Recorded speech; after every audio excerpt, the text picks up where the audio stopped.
I do record, or I'll try and remember to record all of the shiurim. I provide the file to Menashe Katz, who graciously posted up to the shul board. And if you go to Menashe, correct me if I'm wrong, but you go to the shul website, you'll find a list of all the videos. And so I won't keep sending it on out. You'll just know that if I go into the shul website, you'll find the video for each year. Okay, so keep in mind that these are being recorded. Other than that, I'm going to turn it over to our host, Jay Parnas, who will get us started, and we'll get started. Okay, good morning, everybody. This week's Shabbos Shorts was sponsored by Joey Franco, the mortgage banker. We have Mazel Tovs to Florence Binstock, Avigan on the birth of a great-granddaughter, Mazel Tov. Larry and Bernie Blitzstein on the birth of a grandson. Mazel Tov. Lucy and Bernie, right. Esther Edison on the graduation of a grandson from Columbia. Very nice. Debbie and Barry Greengard on the bar mitzvah of their grandson, Mazel Tov. And Lee and Paul Lieberman on the graduation of a number of grandchildren from Cornell, from different places. It's all listed here. It's a long list. It's wonderful. And also Martha and Fred Miller on the marriage of their daughter. Mazel Tov. Mazel Tov. Mazel Tov. Any other Mazel Tovs to announce? No? Okay, so category 2 or 4 Shlema. Please raise your hand. Rabbi Grauman will repeat the name as a dedication. Rav David Meir ben Chaya Sipa. David Meir ben Chaya Sipa. Mordechai ben Shana. Do you hear me? Yeah, we all. Yes, Okay. yes, we hear you, Rabbi. Good, good. Natalia Alon ben Shana Sipora.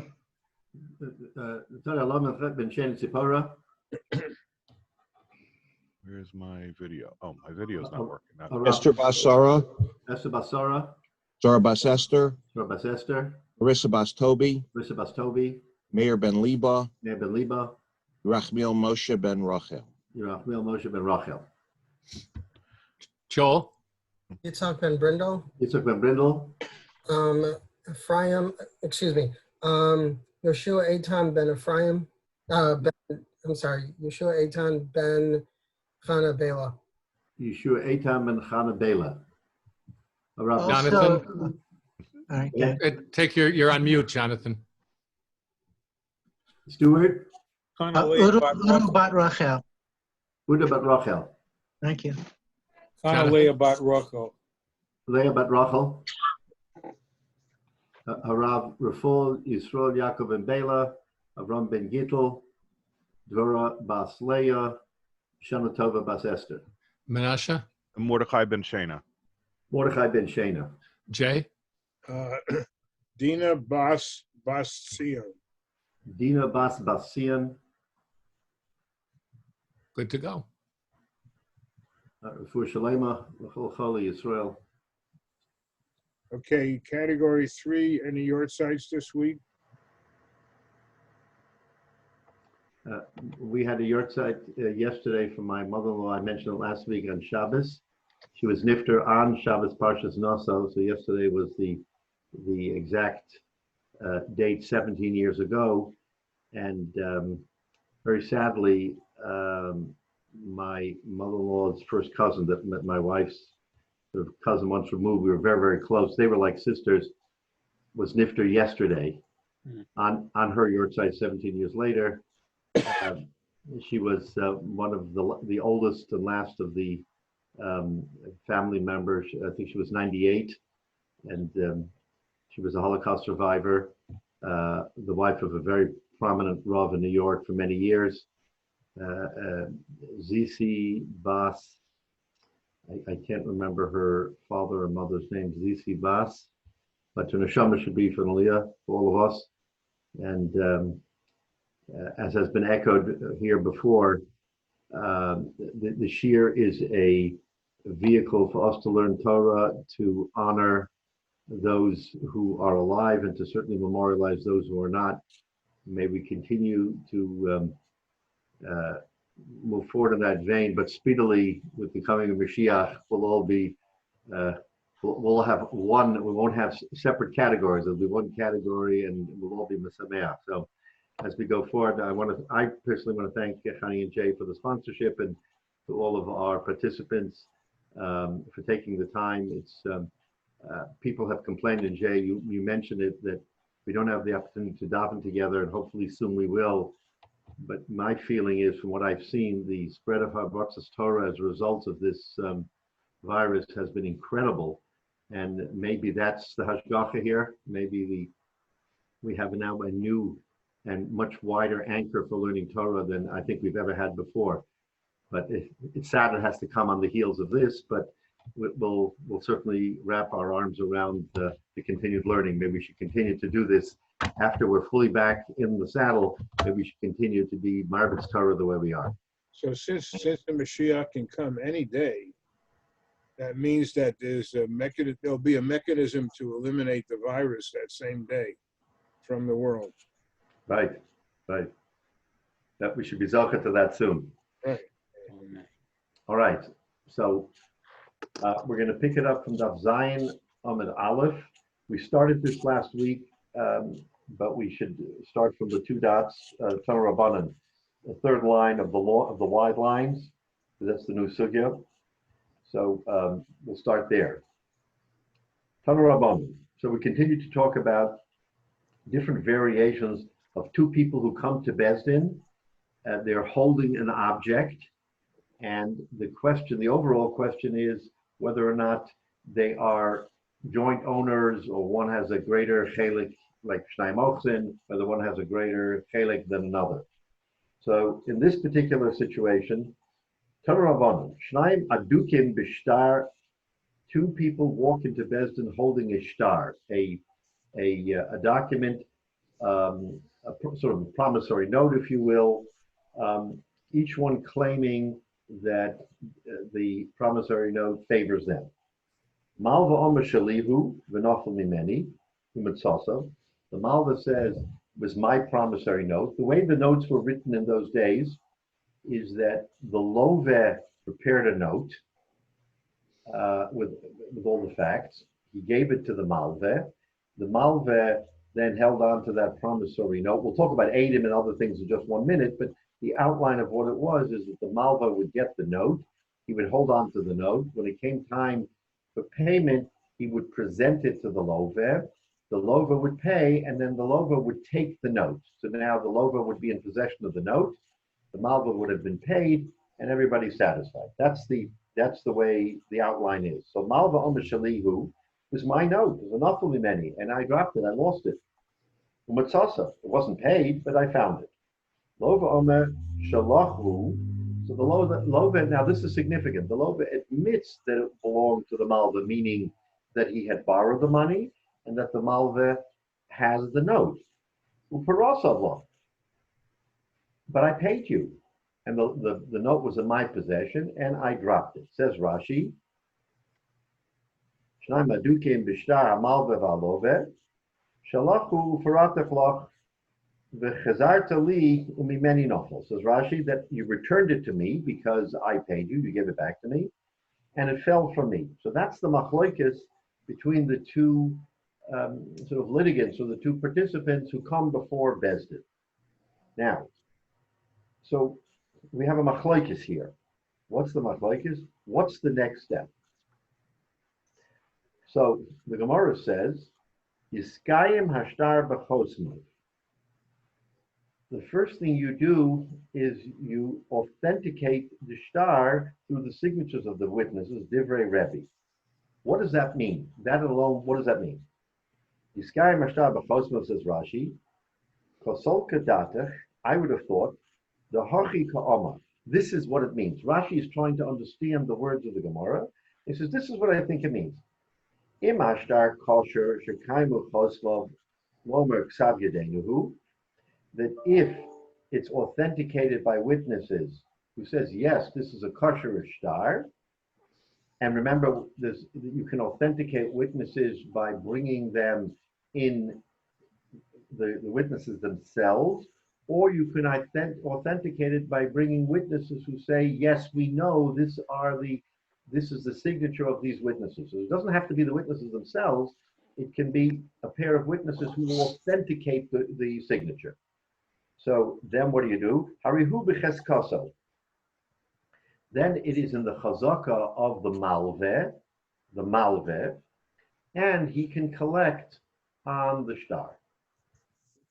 Divrei Rebbe, Rabbi Shimon Gamliel Omer. Rabbi Shimon Gamliel says yachloku.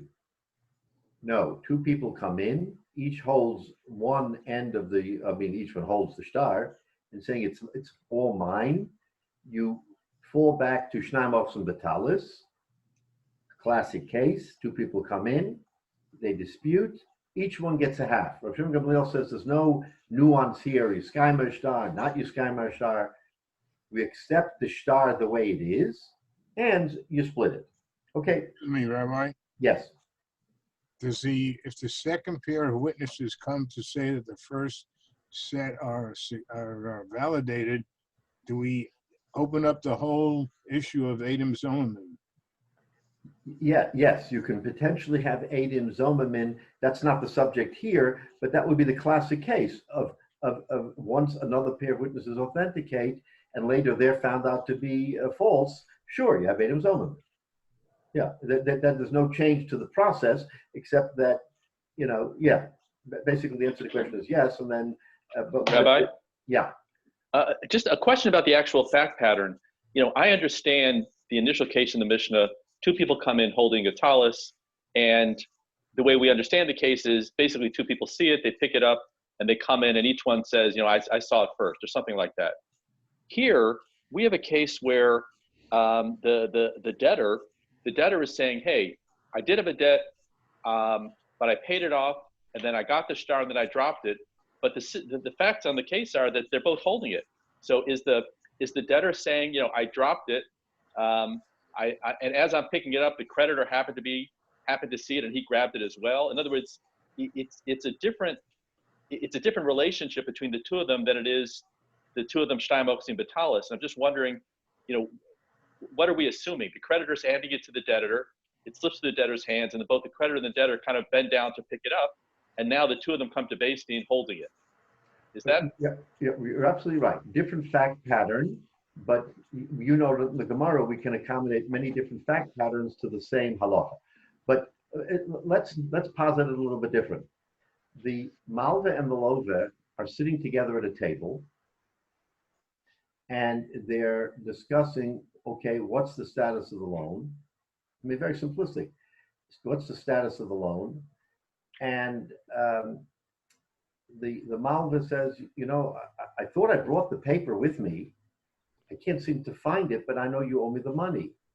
And the loveh says, no. Don't you remember Monday evening, it was raining, I paid you the money, whatever. And they're saying, yeah, but no, I disagree. Then it turns out they look under some papers, and there's the paper. It doesn't have to be lost in the middle of the street and accidentally two of them are walking together and find it. There's the paper. So both of them reach to pick it up, and now they have a dispute. Pick it up dispute. and say, no, Okay. Paid, not paid. So in other words, the fact pattern can be as simplistic or as complicated as you want it. But they walk into Beis Din, each with a taina, and each saying, I lost it, I misplaced it, I found it, vice versa. So in other words, the fact pattern could be very different than Shnai Mochsen, I agree, but the end result is you come to The same concept. Right, it's the concept. Okay, thank you. One other question though, but if the debtor acknowledges that it was a legitimate shtar, that there was a debt at one time or other, what does authenticating signatures add in value to the situation? David, first of all, I'd love to see you, David. But absent that I can't see you, you ask the right question, because that's the entire discussion of the Gemara is whether or not the kiyum of the shtar, what role certifying, authenticating has here. You're absolutely right. And you'll see that it's more complicated really than that. There is a complication here. as to what authentication does. So let's hold that for a moment, but it's an excellent question. Now, the Gemara goes on, and before we circle back to this discussion, the Gemara introduces another machlokes. Nofel liyad dayan, lo yotzi olamis. Okay, in our fact pattern, the shtar is missing, and somehow it makes its way. Now, again, this is going to be a little bit complicated. We're going to describe it the way it is today, and then maybe in a few minutes or half an hour, we're going to understand this shot a little bit more deeply. It falls into the hands of a dayan, meaning you could have, the paper gets lost, and somehow the dayan is the one who comes up with the paper. Okay, let's look at Rashi. Nafal shtar liyad hadayan, mashma the hachi ka'amar. This is what it's seeing. Again, Rashi is giving it straight as it is. He's saying, I think this is what it means. In Motza Dayan, if the Dayan finds the document, not the Malva Love, the Dayan finds the document, Lo Yotzia Osa Olomis Miyad Dayan, it should never go out of his hands, and we say, Achiyava Eliyahu Hanavi will determine who's right. Now, the Kaman Parach, the Gemara and Daf Zayin Beis asks, Ma'ishna Dayan me Anshe de Alma. What's the difference between a dayan or you or me or anybody else who finds the document? Why is it a dayan? Okay, that's going to be answered as well. So that's what the Gemara introduces right here, that the whole concept of Yova Achelio, because we cannot determine who the rightful owner is, the dayan may not lean towards the malva or the lover, and he has to hold it. Now, on this point, Rabbi Yossi argues the point, and he says, "Haruhu b'cheskaso," that no, if it's found by the dayan, then it goes to the chazaka of the malveh.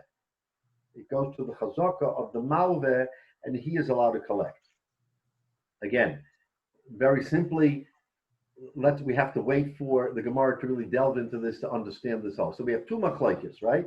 We have the machlokes of Rebbe and Rabbi Shimon Gamliel on whether or not Yiskayim Ashtar B'chosmov, and he gets it, or do we say a Yachloku? And we have the machlokes between the Tanakama and Rabbi Yossi. What happens if it falls into the hands of the dayan? Okay, fine. Now we're going to get into the heart of this, the meat and potatoes, as we say. Omamar comes Mar, and he wants to help us understand the pshat here. Yiskayim Ashtar B'chosmov, he says, Stam Ashtar B'chosmov, B'gavale Malveh, Kule. It means all, right? It means Malveh. So let's look at Rashi. B'gavale Malveh Kula Bitmia? Do you mean to say that if he comes Shtar B'chosmov, that it is collected all by the Malveh? The Lesley Mishnah, Nesnisan Shnaim Ochsen. What happened to Shnaim Ochsen? We're saying that this is an offshoot of the Shnaim Ochsen theory, that two people are coming into Bezdin, and therefore they should split it. That's what the Mishnah says clearly, and that's what Rabbi Shimon ben Gamliel seems to be saying. How can you say, I mean, what is your thinking here, that if you come in with the shtar and you validate it, that it's yours, 100%? What happened to Shnaim Ochsen? What happened to the whole concept? That's the question. Now, there's an inherent understanding here, because the Gemara doesn't say that Yiskayim Ashtar B'chosmov Divrei Rebbe. What does that mean? Remember what Rashi said? Rashi says, the hachi ka'amar. Kasol kedatech the hachi ka'amar. I think this is what he's saying. Why is Rashi saying that? Rashi is saying that because, what does Rabbi Shimon Gamliel say? Rabbi Shimon Gamliel says that if you're Mekayim B'chosmov, if you validate the shtar, then you split it. If Rebbe didn't say something different, then what's the chiddush of Rabbi Shimon Gamliel? Rabbi Shimon Gamliel tells us that what Yachloku and Rebbe, we don't know what he says. So Rashi's saying Rebbe has to say that you take the whole thing. Otherwise, what's the discussion? Rebbe is telling, and then Rabbi Shimon Gamliel says, if Rebbe means Yachloku, what's Rabbi Shimon Gamliel coming to tell us Yachloku? So Rashi is saying, Kosol Kadata, this is what I think it means. That if you validate the shtar, you have to say that Rebbe means he takes the whole thing. Because otherwise, what's the Chiddush of Rabbi Shimon Gamliel? That's the way we understand the Gemara. And then it's a valid question. How can Rebbe say, that this authentication makes it belong all to the Malveh? What about Shnai Machzir? So now that's the kasha on Rebbe. Says the Gemara, no, got to change our thinking here. There is no machlokes. Everybody agrees yachloku. It's Shnai Machzir. It's that case. Bimekuyam, when it is validated, divrei hakol yachloku. Everybody agrees that when it's validated, that you say yachloku. Ki pligi b'she'ena mekuyam. The machlokes is if you don't validate the shtar. Rebbe Sovar, Moda B'shtar, that, okay, so here's now, David, to your question. Moda B'shtar, if the lova is Moda B'shtar Shekosvu, Tzorach L'kaimon, you still have to authenticate. V'imekayim le, and if it's authenticated, Palik, then the parties what split it. V'ilomekuyim le, but if you don't validate the shtar, lo pali. The lova gets it all. My tama, why? Chasma ba'almahu. What's that chasma ba'alma? Chasma ba'alma means that the writing, you might as well have written it on a broken piece of pottery. You could have, it means chasma is like a part of a piece of pottery. So if you write on a piece of pottery, what good is it? It has no value. Just a piece of pottery that says I owe you. Okay. The only reason why it has any kiyum is because the lovis says what?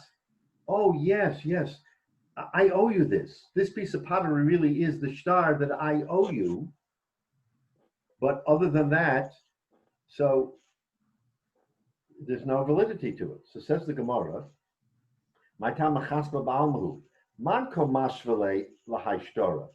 who creates, if you will, from this pottery, from this piece of pottery to a shtar? Love. It's the love. Hoka Oma defria. But he says, I paid you. So in other words, let's take this step by step. A uncertified document is nothing more than a piece of clay. And it says, I owe you money. Okay?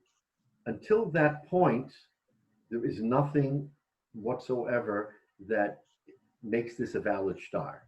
What makes it a valid shtar is that the lover comes and says, oh yes, we wrote on this that I owe you, but I paid you. So right now, all we have is the lover's certification, or the lover's verification, I should say, lover's verification that this is a valid shtar, and that he didn't have a piece of paper. He gave him this piece of pottery, but he paid him. So now, let's take a step back. Doesn't this lover really have a migoy? Doesn't he really have an argument of an a fortiori argument? What's the a fortiori argument?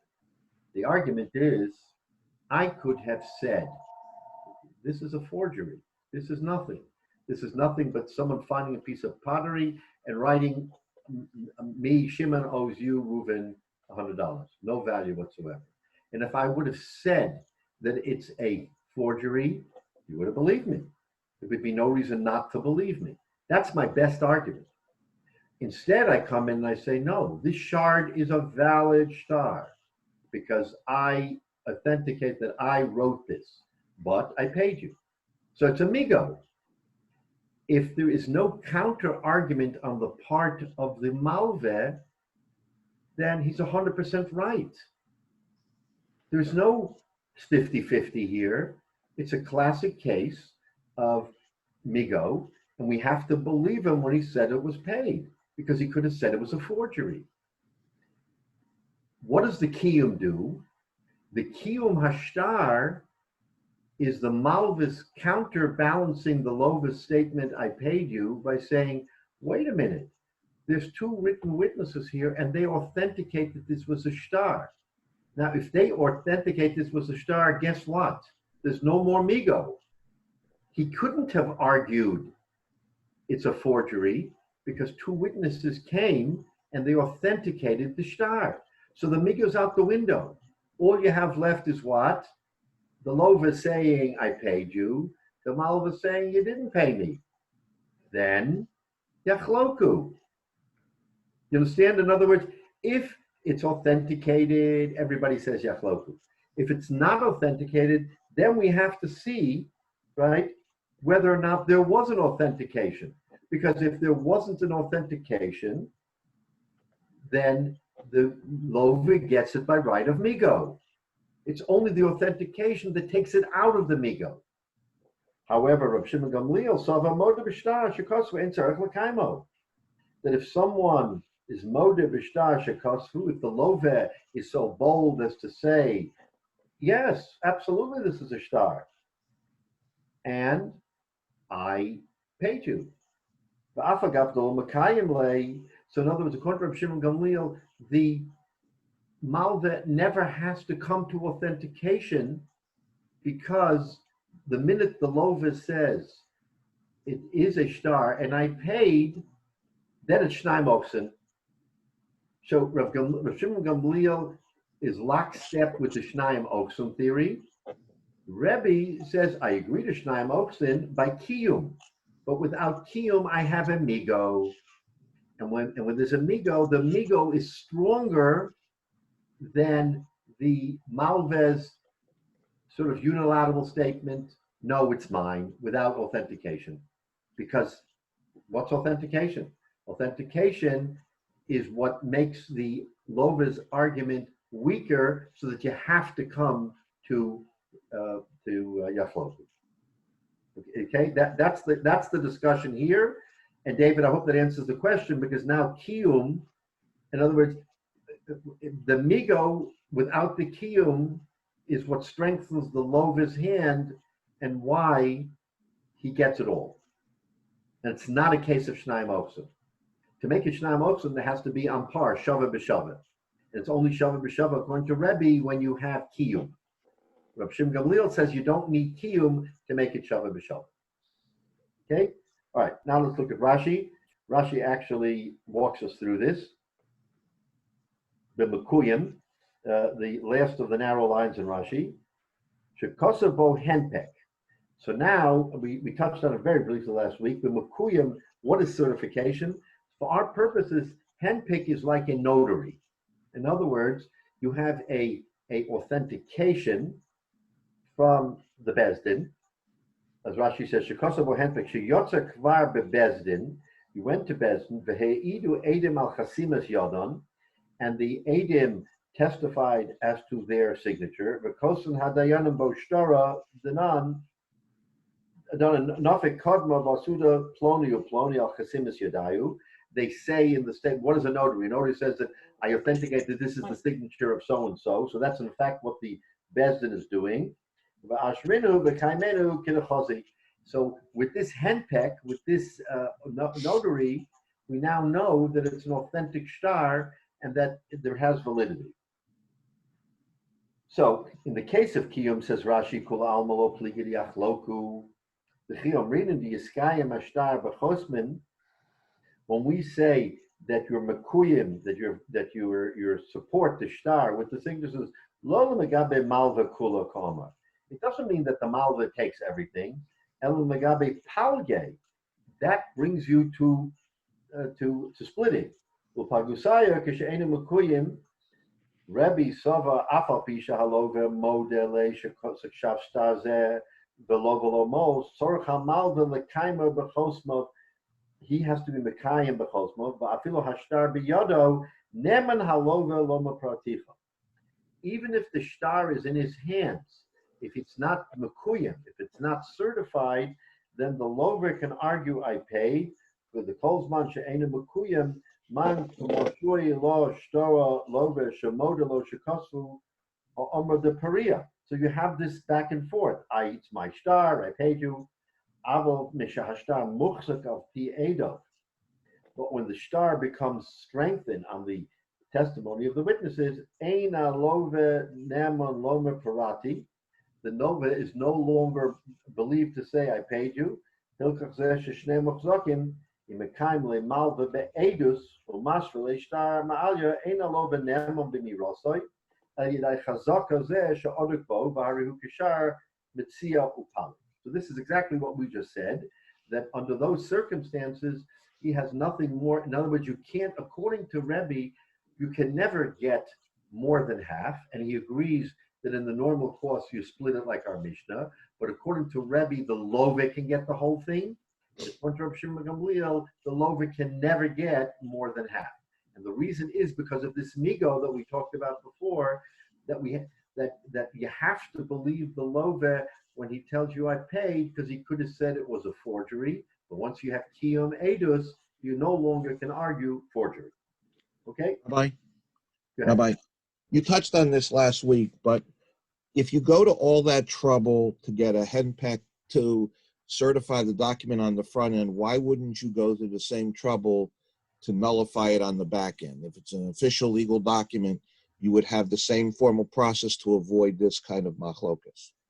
Okay, so say again, what's the point? When should you have had the henpeck? When should you have had the henpeck? So if the love pays back the loan, right, there should be a certification process with witnesses, just as there was at the origination of the loan, to cancel the loan so that it's evident either through witnesses or through a henpeck, since you need two witnesses, a henpeck being there and canceling the loan documents to prove that it's paid. So Michael, it's an excellent question, because you would have thought that should be the reverse strategy, that you should need certification on the back end. So that, in a form of not quite the way you ask it, is the machloikis between the Tanakama and Rabbi Yossi that we just said before, that there was a machloikis between Tanakama and Rabbi Yossi, which was what? That the Tanakama said that the Tanakama said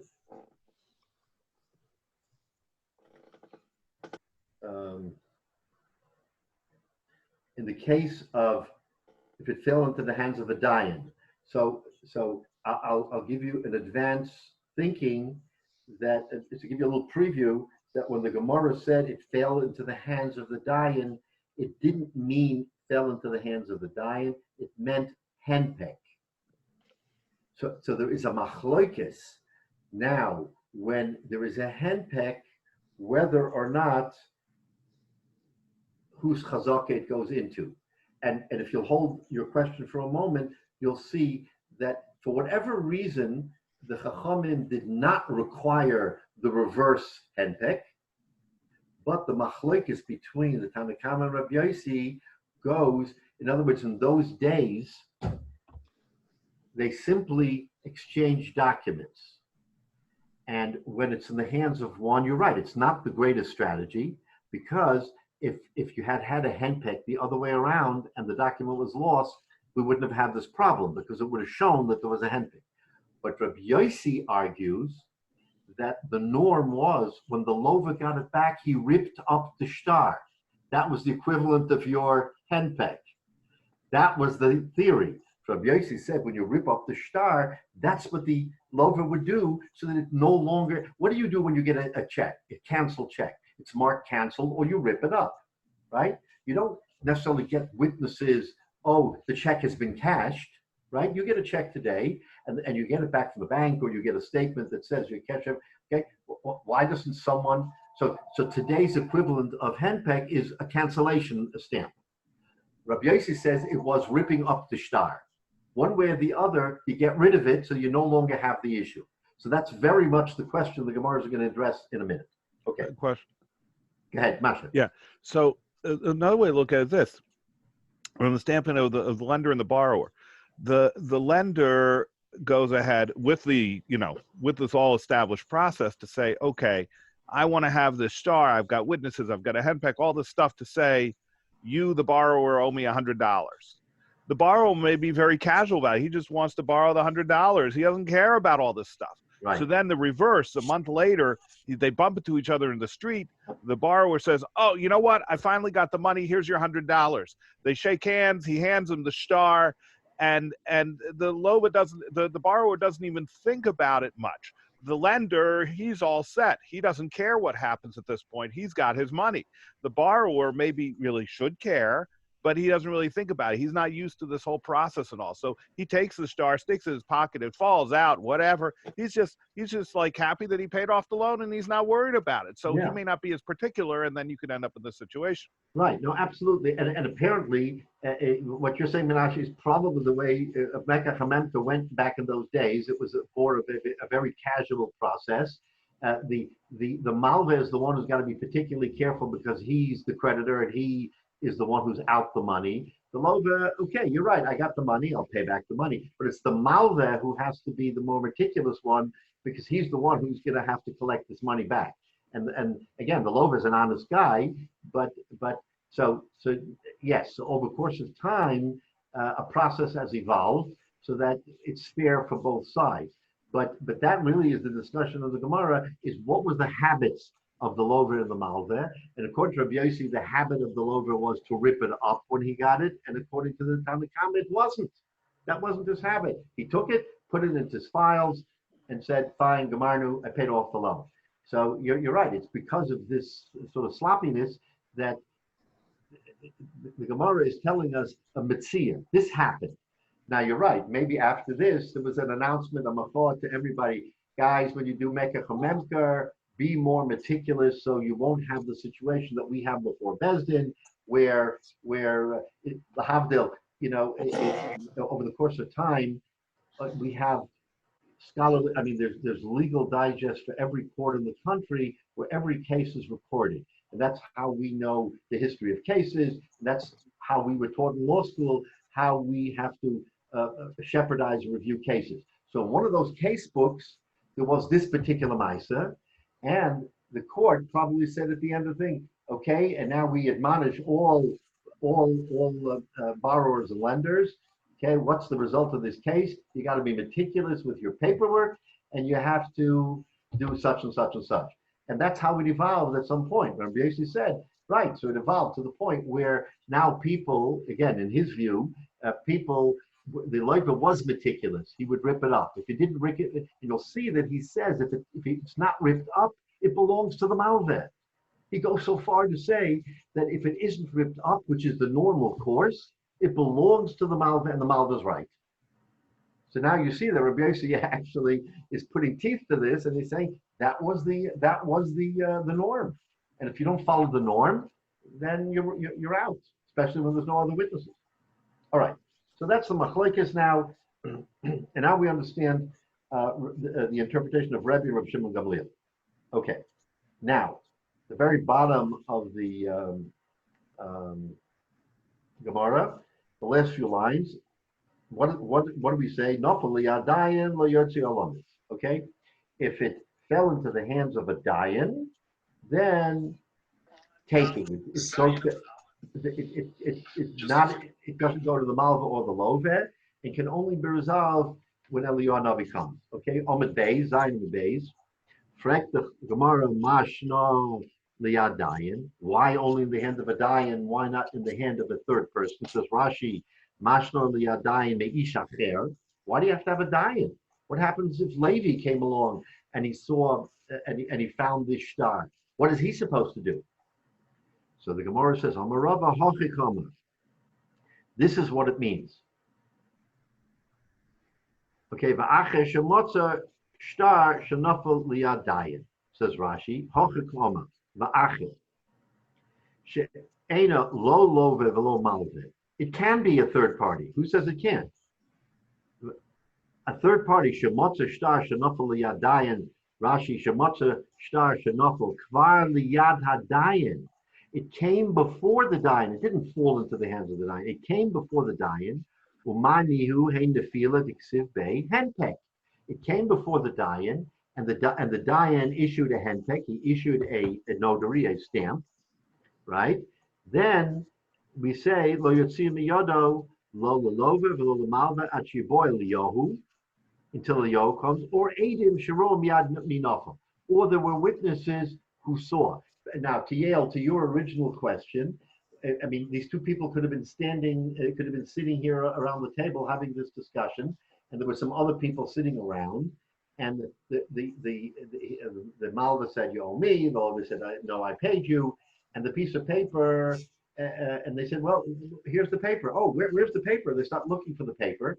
And under a stack of papers, they find the promissory note, and there's someone standing there around the table who says, yeah, you brought this paper in. I saw you coming in with this paper, right? So if he saw him coming in with the paper, then he can authenticate what happened here.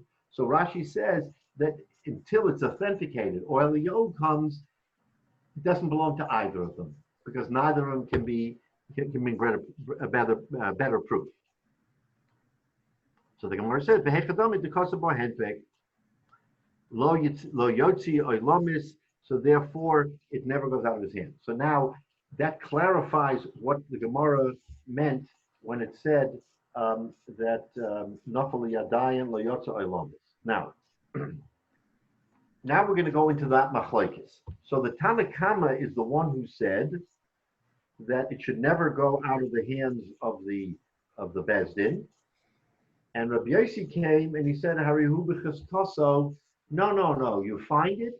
It's an authentic document. It should go to the Malveh. Right. So now we're going to try to understand what's going on here. What's the discussion here between the parties? Zak the Gemara Azai. Rabbi. Yeah.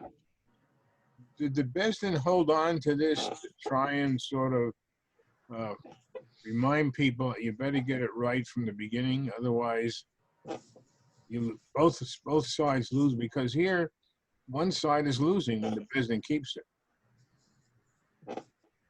That's right. One side deterrent, more or less, to make sure that you do your paperwork properly, rip up the thing once it's been paid. Don't let it come to this situation, otherwise you both lose. Right. So this is an admonition that if you don't get your house in order, then we will take care of it for you. And so again, what you're saying, Jay, is lahavdil, what the judge always says in a case today, or it's inferred that what he's saying is, guys, go outside and work it out, because if you come to me, neither of you may like the results. In other words, the courts are there to help walk through the facts and reach a fair conclusion. But if you leave it in the hands of the judge or the court, the conclusion may not be to your liking. So it's always better for the parties, that's why they have settlement, for the parties to go out and figure it out, because it might be a better result unless it's intransigent and it can't be figured out. And you're right, it's a warning to do it right the next time, so that you won't be in this situation. Make sure your I's are dotted, your T's are crossed, your documents are signed, your paperwork is handled correctly. Don't be sloppy. Don't do this. Don't do that. So all of this is. But again, if not for that, we wouldn't have the richness of the Gemara, because the fact patterns in the Gemara often are there because there was a mistake, an error, something was unclear, and now we go through this whole exegesis and understanding what would happen if everything was fine. Then we're not here. We're here because Shnaim Ofsim Batalis. We're here because Malva and Alova didn't get it right. So that in fact is correct. Okay. Thank you. So now we're going to understand a little bit clearer what the Gemara was saying when it talks about Kiyum. Okay. Zak the Gemara Azay. Lo maboya, lo kosove henpek. There's no question that if there's no henpek, then the document isn't returned to the Malva. There's no henpek. That goes back to our earlier point of the migo. So when there's no henpek, then the ikelamema kosav lilvos v'lo. In other words, the Lovet says the following: I prepared a form document. The form document, I knew I needed money. So nowadays you go to Google and you download a promissory note or a document, and there it is. The Lovet drew up a halvah, a document with blanks. And he knew that when he was going to go to the Malva, he would fill in the blanks. So what happened? The ikalamema kosav lilvos lo lovet. Shimon knew that I had to go borrow from Ruvain, who was the richest man in town, and who was very generous and would lend me the money. So I filled out the document. I wrote it out. Velo lovet, but I didn't borrow the money. In other words, it's not a case of I borrowed it and got it back into my possession. I never borrowed it. Right? The Loba should have sought legal counsel. That's all I'm saying. Yeah, absolutely right. In hindsight, we have all the answers. But again, the Gemara is giving you in real time how things work. The Lova Nabach needed $100. He prepared his document.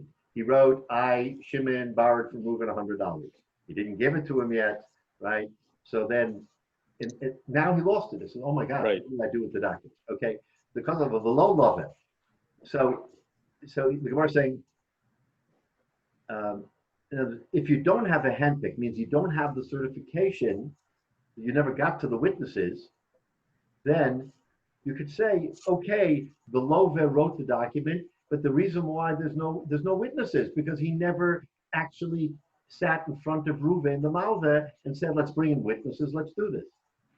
Ella, says the Gemara, I feel the kosav bo handpick, the makuyim, even if there was a handpick, meaning that there was witnesses who signed and authenticated, lo yachzer, that you don't return it to him, the chashinan lipiron, because we suspect that he paid him.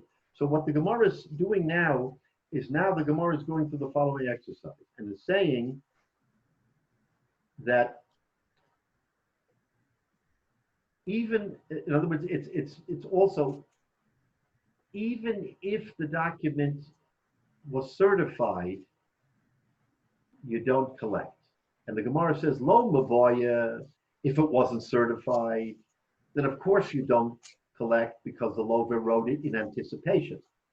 But even if you have a henpek and it was certified, then you don't collect because he could say parole. So the Tanakama, why is the Tanakama saying Yovo ad Eliyahu, right? Isn't that what the Tanakama said? The Tanakama said that that Nofel liyad dayan lo yotzo elomis. So the kasha, in effect, what the Gemara is asking is, why does the Gemara give the example of Nofel liyad dayan, which we interpret to mean henpek? So the Gemara is explaining, you know why it says that? Because certainly when you didn't have a henpek, you don't return it to the Malva because the Lova Kataina, I never borrowed yet. But even when you have certification, even when you have Kiyum, you don't return it to the Malva because he could argue Piron. That's the Tanakama. We're trying to understand the Tanakama in that Mishnah. But Rabbi Yossi Omer, Arihu b'chaskaso.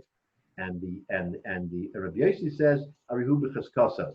And now, Michael, to your point, the chaskaso means that he tore it up. He tore it up.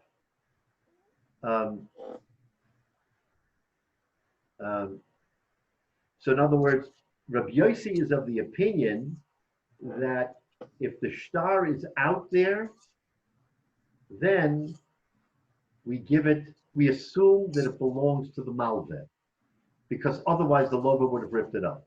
So what we're arguing here, that it was casual, it wasn't casual. So Menashe, I guess, Rabbi Yossi's position is that the lova isn't as casual as you think, and he's smart enough to know that when he gets that promissory note back, he rips it up, or he tears it, or he crosses it out with an X, so that he has a siman that he made the payment.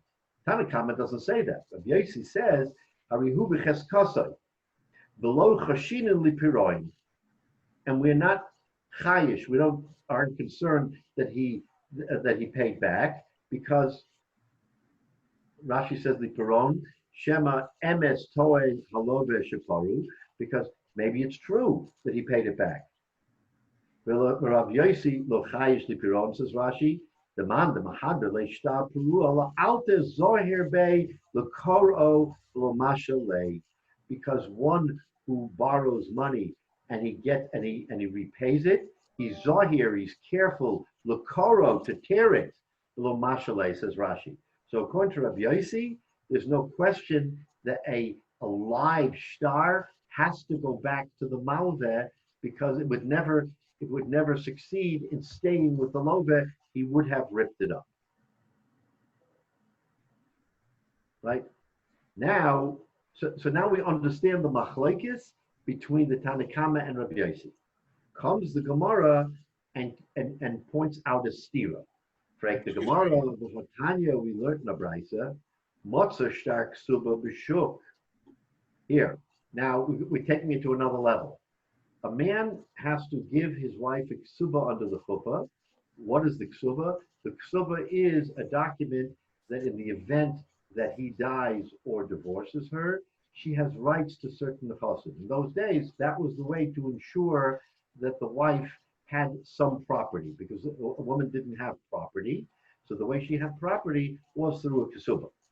Now, the halacha, by the way, is that if the ksuba is missing, al pi halacha, a man and a woman, a husband and wife, I should say, may not live together under one roof without the ksuba. So the husband immediately has to replace the ksuba with a written document, because as long as that ksuba is missing, then even though there's nowadays 500 witnesses at the wedding that there was a valid wedding, that ksuba is what allows them to live together. Without the ksuba, they can't live together. Now, so what happens?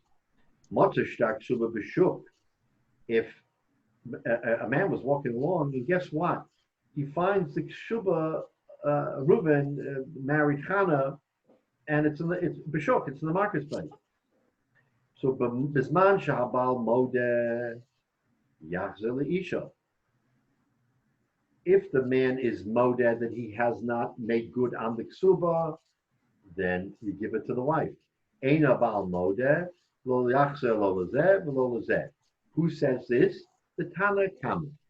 So the Tanakama says that if you find a shtar ksuba in the marketplace, that if the Baal admits, the wife gets it. If the Baal doesn't admit, then no one gets it. Rabbi Yossi Omer. Rabbi Yossi, on the other hand, argues, Ode tachas Baal, if she is still married. Hold on. Is Chana married to Reuven today? Yes. Ode tachas Baal yachzal isha. That's an automatic proof that it's hers, right? They're still married. Nis Armala, she is widowed, or Nis Garsha, or she divorced. Lo yachzer lo zeh v'lo lezeh. You don't return it to either. Wait a minute. Rabbi Yossi said in the first, what did he say in Zayin Amud Aleph? That if you find a shtar, you give it to who? The malveh, because you consider it to be authenticated. How can he say here that it depends on whether or not she's married? How can it depend? You have to give it back to the Baal. You have to give it back to the Baal in every circumstance. In order for Rabbi Yossi to be on all fours with his view in the first brisa, how can Rabbi Yossi vacillate? How can you be lo lezeh v'lo lezeh and you say teku? There's never a teku according to Rabbi Yossi. So how could you say teku here? Is that if she says Imala, we're not sure whether he paid it or not. In other words, he's not around. or he's around at the divorce, then with doubt, unless you can bring authenticating witnesses to say that he paid or not, we have a problem, right? So that's the kasha here. So it's a stira on Rabbi Yossi. So the Gemara says, epoch.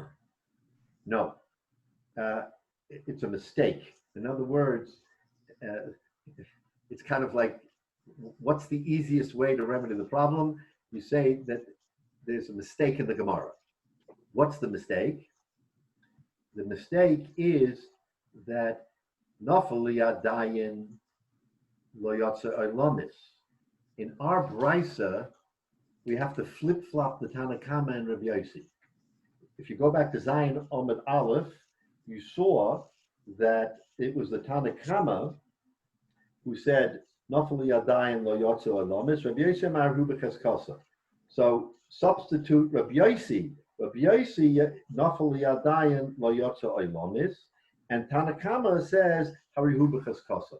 So the Gemara now says that if we flip-flop, Nafal liyadayin lo yotza olamis divrei Rabbi Yossi.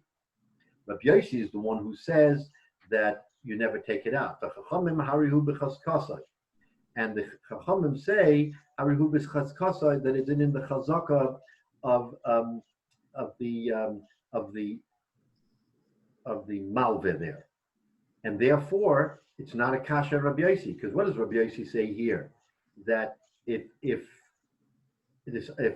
she's not married to him, then neither of them get it. Well, that's consistent with what Rabbi Yossi said earlier, because under the new version of the brisa, the first brisa, Rabbi Yossi is the one who says that nafal b'yadayin lo yachzeru. So just like he says lo yachzeru, he's saying here that in the case of nisarmel and niskarsha, then you don't return. So that's a good answer, right? The Gemara Yachad Kasha the Rabbanan ad Rabbanan. You've answered the Rabbi Yossi, very nice. But now you've put the crimp in the Chachamim, because now the Chachamim are the ones who have the stira. In the first brisa, the Chachamim say that you don't return it, and here supposedly you're going to tell him you return it into the hands of the husband or the man. So now it's a stira chachamim and chachamim. What do you say? It's a contradiction. So the Gemara says, Shtar ksuba kula. So he says that now we're going to learn the brisa differently. Shtar ksuba kula Rabbi Yossi, b'chasura mechsed. Just like you gave an answer that no, we have to flip-flop the names, I'm going to give you a different answer. And I'm going to tell you that the machlokes between Rabbi Yossi and the Tanakama in the first brisa about a malvin love, that's a valid machlokes. This brisa is not a machlokes between Rabbi Yossi and the Tanakama. The Rabbi Yossi is the only mandam. There is no Tanakama in this brisa. This whole brisa is explaining Rabbi Yossi. How? As follows. Ein habal modeh, if the baal, the husband, doesn't admit that he paid it, lo yachse lo zeh lo zeh, then you don't return it to either. When? B'meh devarim amurim, when do we say that? Shinis armala or shinis garsha, when she was widowed or divorced, then we say you don't return it to either because maybe he gave her the money. You can't give it to her because maybe she already got the money. Therefore, we say teku. We don't know. We have to hold on to it. Aval oda tachas bala, but if she's still married to that man, yachsa leisha. Rabbi Yossi Omer, oda tachas bala, yachsa leisha, nis armelosh, nis garsha lo yachsa lo zeh lo zeh. So in other words, he's answering the Gemara by saying this whole discussion of ksuba is only Rabbi Yossi. And Rabbi Yossi is giving you both viewpoints, that really there's an opportunity for not giving it back, and there's an opportunity for giving it back. If it's clear on its face, Oda Lobala, that she's married, of course you have to give it back to him. because he never gave it to her. Or, I'm sorry, you give it back to her because she never collected on it. But if she is divorced or she is widowed and this ksuba was found in the marketplace, did she get it or did she not? Says Rabbi Yossi, Teku. In that particular case, we say we're not going to give it to either, and we're going to hold it, and no one will get it. Let's just finish Rashi. Shahabal Mode Shalonosan Laksuba, Aina Bal Mode Shoma Parati Miyadinofel, Oida Tachas Balo Shalo Gorsha, Yapsala Isha, the law of it Inish Ksuba Kodim Gershon.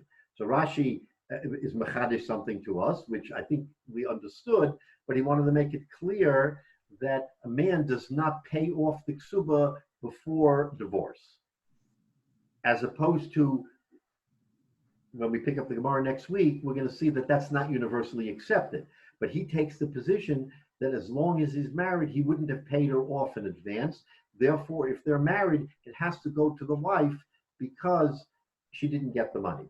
So that's the machlokes right now, is that either there was a mistake, either we flip-flop Rabbi Yossi and the Tanakama, and then if it turns out that there's a steer in the Tanakama, the Gemara says at this point, we're not finished, the Gemara says at this point, no, it's not a stira, because the Tana of the Mishnah of the Brisa of Ksuba was only Rabbi Yossi and not the Tanakama. All right, so we'll stop here. And Mitchell will pick up, and we'll see that the Gemara still has something to say on this whole discussion. But I think we've answered, hopefully we've answered all the questions that we came up with, starting with David and then going to Michael and Menashe. And hopefully we, if Mashiach doesn't come by next week, as the Chasana invitation says, we'll be here again, and Mitzvah Shem will go weiter.